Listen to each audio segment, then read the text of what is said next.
Hi everyone, good morning there in India and welcome back to my channel and welcome back to yet another vlog for this week. எல்லாரும் எப்படி இருக்கீங்க? Hope you all had a wonderful weekend.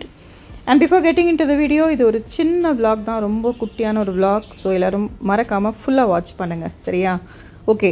And இங்க வந்து செம்ம மழைங்க. நானும் voice over கொடுக்கிறதுக்கு எங்கெங்கெல்லாமோ உட்காந்து try பண்றேன். எப்படியாவது மழை சவுண்ட் கண்டிப்பா உங்களுக்கு கேட்கறதுக்கு வாய்ப்புகள் இருக்கு. ஸோ சாரிங்க, இந்த பேர்ட்ஸு மழை சவுண்ட் இதெல்லாம் கேட்டுச்சுன்னா கொஞ்சம் இக்னோர் பண்ணிவிட்டு எனக்காக அட்ஜஸ்ட் பண்ணிக்கோங்க. அண்ட் லைக் ஐ செட், vlog-ஐ மறக்காமல் வாட்ச் பண்ணிவிட்டு ஃப்ரெண்ட்ஸோட ஷேர் பண்ணி சப்ஸ்கிரைப் பண்ணி ஆஸ் யூஷுவல் எனக்கு உங்கள் சப்போர்ட் கொடுங்க. ஸோ இது வந்து ஒரு குக்கிங் அண்ட் இந்தியாவுக்கு போகிறதுக்கான ஒரு குட்டி ஷாப்பிங் vlog தான். சரிங்க, சூப்பரான ஒரு லஞ்ச் காம்போ மெனு தான். ஃபஸ்ட்டு ஒரு 1 ஹவருக்குள்ளே பயங்கர ஹெல்த்தியான ஆனால் அதே சமயம் டேஸ்ட்டாக இருக்கக்கூடிய சிம்பிளான லஞ்ச் காம்போ எப்படி செய்கிறதுன்னு பார்க்கலாமா? ஸோ இங்கே வந்து ஒரு ஹோட்டல் ஸ்டைலில் நான் வந்து அரைச்சி விட்ட காரக்குழம்பு வைக்க போகிறேன். ஆனால் அவரைக்காய் யூஸ் பண்ணி வைக்க போகிறேன். எப்படி பண்ணுறதுன்னு பாருங்கள். ஸோ இது வறுத்து அரைக்கிறதுக்கு தேவையான பொருட்கள்லாம் எடுத்திருக்கேன். நான் இங்கே டிஸ்கிரிப்ஷன் பாக்ஸ்லேயும் கொடுக்குறேன், ப்ளஸ் இங்கே சைட்லேயும் வந்து உங்களுக்கு என்னென்ன பொருட்கள் தேவை அப்படிங்கிறதையும் நான் மென்ஷன் பண்ணுறேன். எல்லாமே ஒரு ஸ்பூன் தாங்க. துவரம்பருப்பு, மிளகு, ஜீரகம், 1 டேபிள் ஸ்பூன் பச்சரிசி, ஒரு 3லிருந்து 4 காஞ்ச மிளகா, தனியா, இவ்வளோ தாங்க இதுக்கு தேவையானது. இதை வந்து நல்லா வறுத்து, மெயினாக அந்த அரிசி வந்து உங்களுக்கு நல்லா பொரியணும். அப்போ தான் வந்து அந்த குழம்புக்கான அந்த ப்ராப்பர் டெக்ஸ்சர் நமக்கு கிடைக்கும். ஸோ அடுப்பை ஆஃப் பண்ணிவிட்டு, அதாவது துவரம்பருப்பு எல்லாம் செவந்ததுக்கப்புறம் ஆஃப் பண்ணிவிட்டு கொஞ்சமாக பெருங்காயப்பொடி ஆட் பண்ணியிருக்கேன். ஸோ அது எல்லாமே சூடு ஆற விட்டு நல்லா நம்ம அரைச்சி எடுத்துக்க போகிறோம். அதுக்கு நடுவில் நான் வந்து இங்கே ஒரு கீரை மசியல், ரொம்ப ரொம்ப சிம்பிளான கீரை மசியல். அண்ட் இந்த வெத்த குழம்புக்கு பர்டிகுலராக இந்த காம்பினேஷன் ரொம்ப நல்லாயிருக்கும், ரொம்ப ஹெல்த்தியாகவும் ஃபீல் ஆகும் நமக்கு. பட் இங்கே ஒரு கீரை மட்டும்தாங்க கிடைக்கும். நம்ம ஊர் மாதிரி எல்லா வெரைட்டிஸ் ஆஃப் கீரைகள்லாம் கிடைக்கவே கிடைக்காது. ஸோ அதை வச்சு நான் என்ன சிம்பிளாக செய்ய முடியும்னு பார்த்துருக்கேன். ஃபஸ்ட்டு கீரையை கொஞ்சமாக தண்ணி விட்டு இந்த பாத்திரத்தில் நான் வேக வச்சு எடுத்துக்க போகிறேன். பை த டைம் அதுக்கு ஒரு பேஸ்ட் ரெடி பண்ணணும். இங்கே வந்து ஒரு மிக்ஸி ஜாரில் ஒரு பச்சை மிளகா, ஒரு காஞ்ச மிளகா எடுத்திருக்கேன். கூடவே வந்து கொஞ்சமாக ஜீரகம் எடுத்துக்க போகிறேன். ஒரு டேபிள் ஸ்பூன் ஜீரகம் எடுத்துட்டா போகிறோம். அதனால் கொஞ்சமாக எடுத்துருக்கேன், ஏன்னா கீரையே கொஞ்சம் தான் குவான்டிட்டி, அதுக்காக நான் மாதிரி எடுத்துக்கிறேன். அண்ட் இந்த ஸ்பூனில் 1 ஸ்பூன் அரிசி மாவு, கொஞ்சம் திக்னஸ் கிடைக்கிறதுக்காக. அதுக்கப்புறமா 3லிருந்து 4 டேபிள் ஸ்பூன் வரைக்கும் தேங்காய் எடுத்திருக்கேன். ஸோ இது எல்லாத்தையும் நல்லா பேஸ்ட் மாதிரி நம்ம அரைச்சி எடுத்துக்கலாம். கீரை குக் ஆகிறதுக்கு ஒரு 5 மினிட்ஸ் கூட ஆகாதுங்க. ஸோ நல்லா குக் ஆகிடும். இது கூடவே வந்து கொஞ்சமாக நான் மஞ்சள் பொடியும் ஆட் பண்ணிக்க போகிறேன். நம்ம ஃபஸ்ட்டே உப்பு மட்டும் சேர்க்க வேண்டாம், ஏன்னா கீரை நிறைய பேருக்கு தெரியும், கீரை வந்து குக் ஆனோடனே ரொம்ப கொஞ்சமாகிடும் இல்லையா? ஸோ உப்பு மட்டும் பார்த்து ஆட் பண்ணிக்கலாம். இதுக்குன்னே இல்லை, எந்த டிஷ்ஷுக்குமே நான் உப்பு ஃபஸ்ட்டு கம்மியாக தாங்க போடுவேன். ஏன்னா எனக்கு பயம், ஜாஸ்தி ஆகிடுத்துனா அதை எப்படி கரெக்ட் பண்ணுறது அப்படிங்கிறது தெரியாது. அதனால் ஸோ இங்கே வந்து கீரை நல்லா கொதிக்கிறது, தேவையான அளவுக்கு உப்பு ஆட் பண்ணியிருக்கேன். கொஞ்சமாக தான் உப்பு எடுத்திருக்கேன். இது வந்து நீங்கள் எல்லா கீரையிலையும் இதே மெத்தடில் நம்ம மசியல் பண்ணலாம். பருப்பே போடாமல் ரொம்ப சிம்பிளாக ஒரு மசியல் எப்படி பண்ணுறது அப்படிங்கிறதுக்கான மெத்தட் இது. நான் சொன்ன மாதிரி இங்கே இந்த சாலட் ஸ்பினாச் மட்டும்தான் கிடைக்கும். கொஞ்சம் நம்ம ஊர் அந்த பசலைக்கீரை இருக்கும்ல, அதே மாதிரி தான் இருக்கும். அந்த லீஃப்லாம் பெருசு பெருசாக, அந்த ஒரே ஒரு ஆப்ஷன் தான் இருக்கும் இங்கே. ஸோ ஒரு 5 நிமிஷம் உப்பு போட்டு கொதிச்சோடனே கொஞ்சோண்டு மஞ்சள் பொடி மட்டும் ஆட் பண்ணிக்கிறேன். இதுக்கு தேவையான காரம் எல்லாமே நம்ம வந்து அந்த அரைச்ச பேஸ்ட்டில் நம்ம ஆட் பண்ணிட்டோம். ஸோ இப்போ நல்லா வந்து பார்த்திங்கன்னா கொஞ்சம் குக் ஆனதுக்கப்புறம் நம்ம அரைச்ச பேஸ்ட் ஆட் பண்ணோம், இல்லைனா ரொம்ப தண்ணி ஆகிடும் கீரை. அதனால் ஸோ இதில் பருப்பு பிடிக்கும் அப்படிங்கிறவங்க கொஞ்சமாக பயத்தம்பருப்பு வேக வச்சு கூட ஆட் பண்ணிக்கோங்க. பட் நான் ரொம்ப சிம்பிளாக அந்த அரைச்ச பேஸ்ட்டு வச்சு மட்டுமே கீரை மசியல் பண்ணியிருக்கேன். பட் ரொம்ப டேஸ்ட்டாக இருக்கும். கொஞ்சம் நம்ம அந்த எங்கள் பாட்டிலாம் வந்து மோர்க்கீரை அப்படின்னு பண்ணுவாங்க. ஸோ இது அந்த மாதிரி டேஸ்ட்டில் இருந்தது, ரொம்பவே நல்லா இருந்தது. ஒரு 5 மினிட்ஸ் கொதிக்கட்டும். கொதிச்சதுக்கப்புறமா பெருங்காயப்பொடி கொஞ்சம் ஆட் பண்ணிவிட்டு ஆஃப் பண்ணிக்கிறேன். இதுக்கு வந்து நான் குழம்புக்கு தாளித்து கொட்டும்போது அப்படியே துளி கடுகு, காஞ்ச மிளகா எடுத்து தாளித்து கொட்டிடுவேங்க. செப்பரேட்டாக இதுக்குன்னு நான் தாளித்து கொட்ட மாட்டேன். ஸோ 2 in 1 ஆகிடும் அப்படிங்கிறதுனால ஒரே மெத்தடில் நான் தாளித்து எடுத்துருவேன். ஸோ 2 கொதி தான் வந்ததுக்கப்புறமா அந்த பேஸ்டோட பச்சை ஸ்மெல் போயிடுத்துனா போகிறோம், கீரை வந்து சூப்பராக ரெடி ஆகிடும். ரொம்ப சிம்பிள். அந்த கீரை மசியலை போட்டு நம்ம ரைஸ் போட்டு கொஞ்சம் நெய் விட்டு பிசைஞ்சு கொடுக்கலாம், ரொம்ப நல்லாயிருக்கும். அதுவும் குட்டி பசங்களுக்குலாம் ரொம்ப ஹெல்த்தியாக இருக்கும். ஸோ நெக்ஸ்ட்டு வந்து பார்த்திங்கன்னா அந்த காரக்குழம்பு, ஹோட்டல் ஸ்டைல் குழம்பு எப்படி பண்ணுறதுன்னு பார்க்கலாம். கொஞ்சமாக நல்லெண்ணெய் எடுத்திருக்கேன். ஒரு கடாயில் கடுகு, காஞ்ச மிளகா இங்கே ஆட் பண்ணியிருக்கேன். ஒரு 10 வெந்தயம் போட்டேங்க. அந்த வெந்தயம் வந்து ஆட் பண்ணுறது கிளிப்பு மிஸ் ஆகிடுச்சுங்க. So sorry about that. So கடுகு, வெந்தயம் எல்லாம் நல்லா பொரிஞ்சிட்டோம். அதுக்கப்புறமா நம்ம வந்து கீரைக்கான தாளிப்பு கொஞ்சம் அதிலேருந்து எடுத்துக்கிட்டேன் நான் சொன்ன மாதிரி. நெக்ஸ்ட்டு வந்து அவரைக்காய்.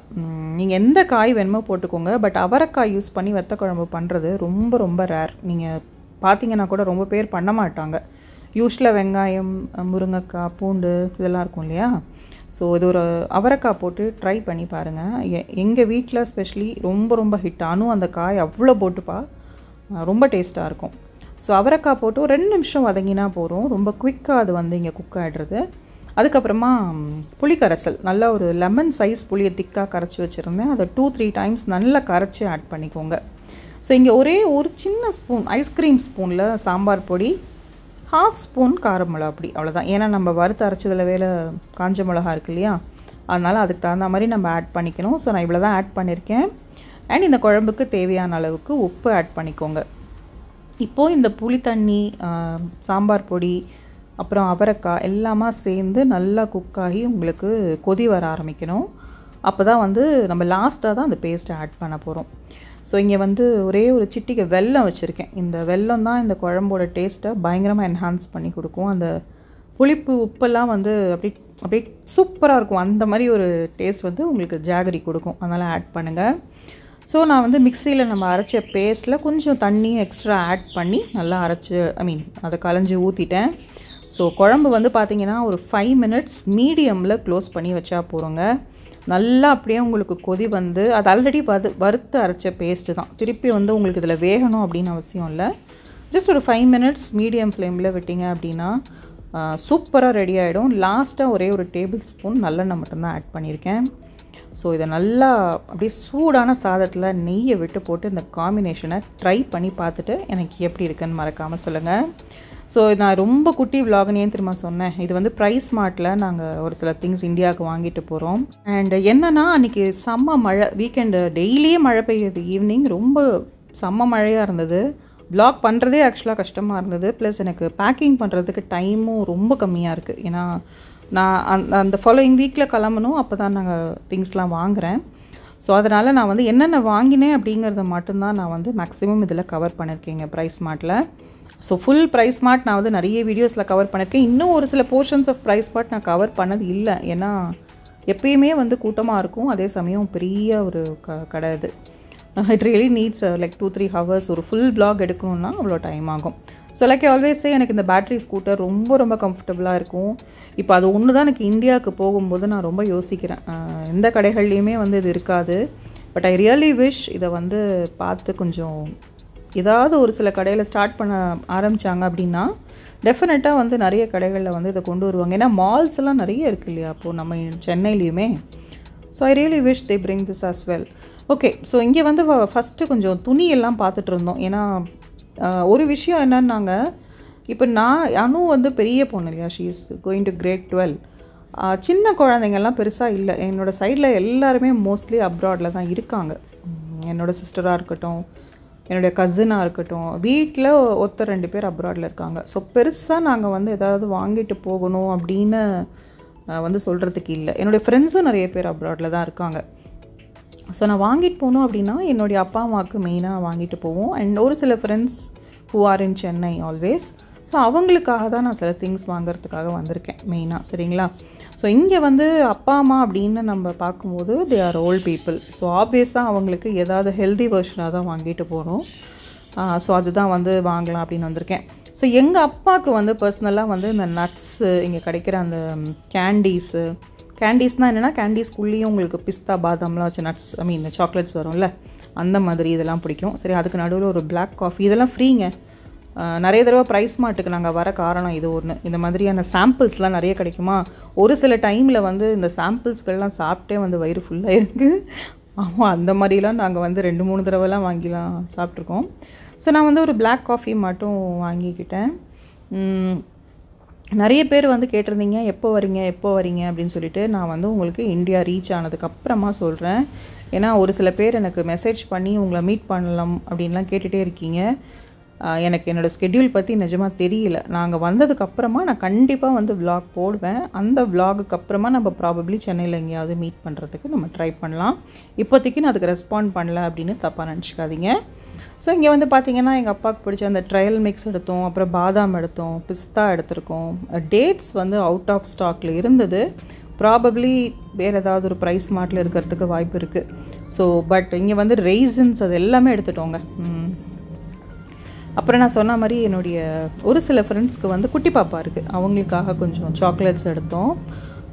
இங்கே மெயினாக அதுதான் உங்களுக்கு ஸ்பெஷல் என்னென்னா ஹோல்சேல் ப்ராடக்ட்ஸ் எல்லாமே ஹோல்சேலில் இருக்கும், ஹியூஜ் குவான்டிட்டிஸில் இருக்கும். அண்ட் வெளியிலேருந்து கம்பேர் பண்ணுறதுக்கு ப்ரைஸ் வந்து கம்மியாக இருக்கும். ஏன்னா இப்போ யூஎஸில் வந்து காஸ்ட்கோ இருக்கு இல்லையா, அதே தான் இதுவும். பட் நம்ம இந்தியன் திங்ஸ்லாம் அவ்வளோ கிடைக்காது, ரொம்ப கஷ்டம் கிடைக்கிறது. யூஎஸில் கிடைக்கிற அளவுக்கு வந்து கோஸ்டாரிக்காவில் வந்து கிடைக்காது. பட் சாக்லேட்ஸ் அண்ட் நட்ஸ் எல்லாமே ரொம்ப சூப்பராக இருக்கும். ஸோ அனு வந்து இந்த ஹெர்ஷீஸை வச்சுக்கிட்டு இங்கே வாங்கலாமா, இங்கே இன்னொரு கடையில் வாங்கலாமா, அப்படி இப்படின்னு ஒரே ஒரு டைலமாலேயே வந்து இருந்துகிட்டே இருந்தா. அண்ட் செம்ம மழை வேறு. அதுக்கப்புறம் சாக்லேட்ஸ் வாங்க ஒரு கடைக்கு போனோம், பயங்கர மழைங்க, சுத்தமாக வந்து முடியவே இல்லை. அதனால் நான் வந்து அதை vlog பண்ணலை. ஏன்னா நான் அதுக்கப்புறம் வந்துட்டு பேக்கிங் பண்ணணும். I was like super tired on that day. அவ்வளோதாங்க, இந்த பேக்கிங் வீடியோஸ் எல்லாமே எனக்கு முடிஞ்சதுன்னா நான் vlog பண்ணி எடுத்து உங்கள் எல்லாருக்கிட்டையும் ஷேர் பண்ணுறேன். பட் எனக்கு ஷுவராக தெரியல. So thank you so much for வாட்சிங் this vlog with me. See you all soon in my next vlog, probably from India, I don't know. Take care and bye-bye.